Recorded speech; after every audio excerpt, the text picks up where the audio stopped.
નમસ્કાર દર્શક મિત્રો, બીએન ન્યૂઝમાં આપનું સ્વાગત છે. આપ નિહાળી રહ્યા છો બીએન ન્યૂઝ ઝઘડિયા. વેલુગામ નર્મદા નદીમાંથી ગેરકાયદેસર રેત ખનન ઝડપાયું. પોણા 2 કરોડના મુદ્દામાલ, જેમાં 60 ટ્રકો તેમજ 2 હિટાચી મશીન સ્થળ ઉપરથી ઝડપી પાડી કાયદેસરની કાર્યવાહી હાથ ધરી. ભરૂચ જિલ્લાના ઝઘડિયા તાલુકામાં વેલુગામ નર્મદા નદીમાંથી ગેરકાયદેસર રેત ખનન ઝડપી પાડી 60 ટ્રક તેમજ 2 હિટાણી મશીન ઝડપી પાડી ભરૂચ ખાણ ખનીજ વિભાગ દ્વારા કાયદેસરની કાર્યવાહી હાથ ધરવામાં આવી હતી.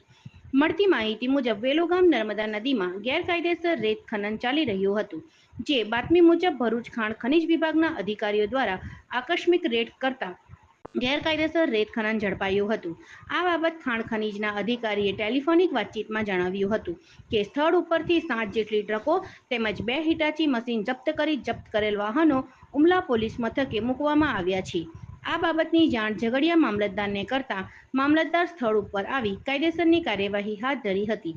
હજુ સુધી આ ગેરકાયદેસર રેત ખનન કોણ કરતું હતું તે માહિતી મળી ન હતી, પરંતુ ખાણ ખનીજની આકસ્મિક ચેકિંગથી ગેરકાયદેસર રેત ખનન કરતા રેત માફિયાઓમાં ફફડાટ ફેલી જવા પામ્યો છે.